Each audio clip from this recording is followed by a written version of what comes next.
Welcome to Small Arms Solutions. Today we're looking at a rather unusual rifle. Primary Weapon Systems is very much known for their 5.56s and 300 blackouts. You don't see a lot of their larger rifles. What we have here is the MK218 MOD1. Now, 2 means the full-size frame. This particular one happens to be in 6.5 Creedmoor, and 18 means 18-inch barrel. Now, overall, we have a identical rifle to the Mark 116 Pro that you see for as far as the way the upper and lower receivers are, but in a much larger caliber. Now, I've had a chance to look at some of the 308s in the past, but that was quite some time ago, and I decided I want to take a look at one of their more longer range rifles, more of their precision rifles, and I've had more interested in taking a look at 6.5 Creedmoor in the past. So the one I requested to review is the one you see here, which is in the 6.5 Creedmoor. So, overall, the most important thing about this barrel versus anything else is the barrel, which is manufactured from 416 steel, button rifled. It's a 1 1/8-inch twist, 6.5 Creedmoor. Now, the muzzle brake on here. This was the biggest contention I had in seeing, is this muzzle brake was brutal. Did it work? Yes, but it blew gas all over my face and everybody that was around me. This is probably something that if this was my rifle, I probably would want to remove this and put a suppressor on here, or I would want to put a flash hider on here because it was just way too distracting, I thought. So starting at the back here, we'll take a look at what we got here on the back. Pretty much as most of the primary weapon systems rifles you have the BCM stock and BCM pistol grip, the gunfighter. Now, the lower receiver you have on here, this is manufactured by Primary Weapon Systems, and this is a one-piece, so you have a integral trigger guard. The trigger on here was a standard nickel boron coated. I was actually sort of surprised to see there wasn't some kind of a two-stage or some kind of a match grade trigger on here, but that's just certainly the way that it came. Now, the lower receiver is basically a mil-spec receiver. You have no ambi features on here. There's no ambi charging in. There's no ambi safety. There's no ambi magazine catch or ambi bolt catches. It's standard. Came with a Magpul P-Mag. Now, basically, we have a 16-inch handguard on here, which is M-LOK. The gas valve, this is the gas system that we're used to with the primary weapon systems. Again, long stroke piston. Now, for as far as precision rifles that are long stroke, I'm trying to think if I know of anybody else who does an AR-15 in a long stroke in a full caliber like this, and nothing is really coming to mind at the moment. So this could be something that's very unique about these guys. 3-position gas valve. Again, you have 1 which is standard, 2 which is reduced, and then 3 which is for suppressed. Now, we shoot suppressed, so I had this thing on 2 because we're using some good factory ammunition that was full power. We didn't need to have the full hit to make it work, but you did have that ability to do that. Did put a Magpul bipod on here. So, of course, being a 6.5 Creedmoor, we do have a standard 308 magazine. Now, the upper and lower receivers are 775 T6 aircraft grade aluminum. They're forgings, as we would expect for most the higher end manufacturers, all anodized Type 3 hard coat. Now, the trigger has a PTFE coating on it, which is their nickel boron. We're going to take a look at this thing on the inside and see what makes it tick.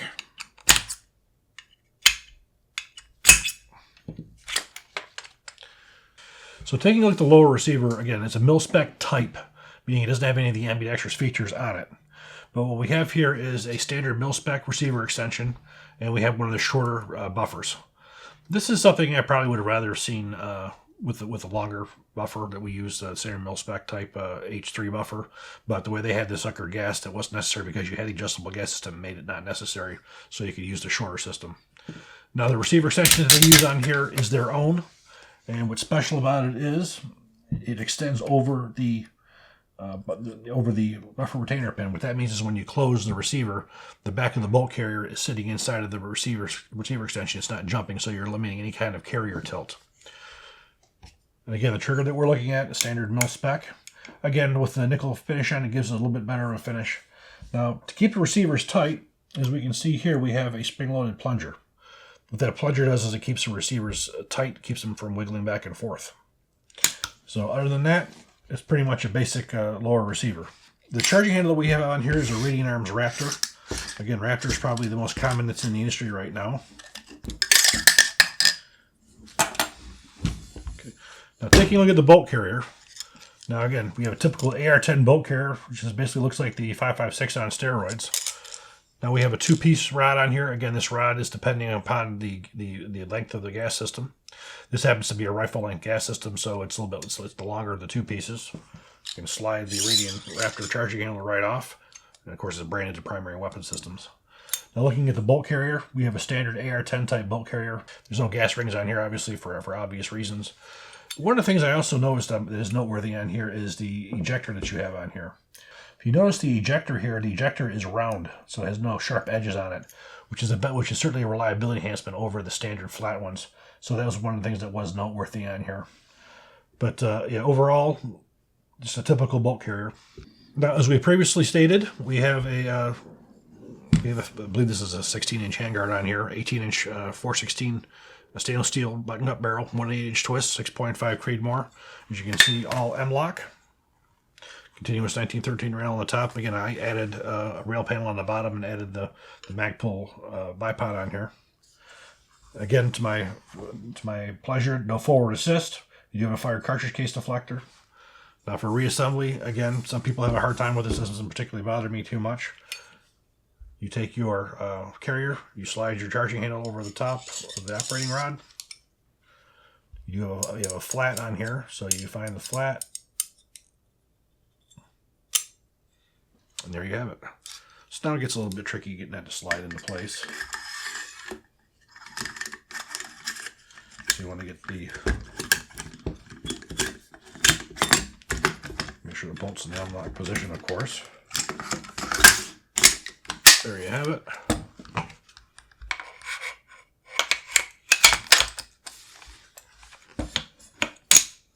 So statistics for this rifle, you have an overall length of 36.75 inches, but stock in the closed position, open 40.25. You have a height of 7.75, width of 2.5 inches, and a weight of 9.4 pounds. Again, this is not a lightweight rifle. This is a precision rifle. So I think what we're going to do is we'll take this to the range and we're going to see how it shoots.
Unfortunately, I had lost my target for this one, but this one shot just about 0.75 inches at 100 yards with Hornady ELDX match ammunition.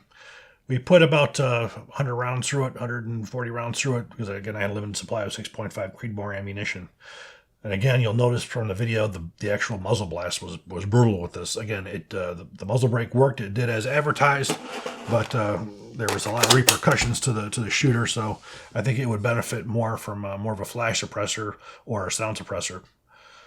Now, overall, very nice rifle. You're looking at a top-tier precision rifle. You're looking at MSRP of about $2,300. Probably find it a little cheaper, in the wild. Now, these are not common. They only make these a certain amount of time of years in 308 and 6.5 Creedmoor. So they're sort of an uncommon rifle.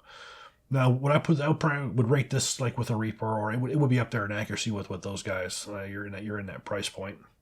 But overall, the optic that I chose on here was an Arrowhead by Swamp Fox. It's a 1 to 10 low power variable optic. This is probably a little bit light for this kind of rifle for really extremely long range, but for out to 100 yards, 20 yards that I was shooting, this thing did just fine. So overall, I think this is an excellent rifle. Again, a little bit more of an oddball, but I'm very fond of what Primary Weapon System does. They put out a good, very unique system. I hope you guys enjoyed this video. If you do, please click like, please subscribe, and even better, share. Thank you.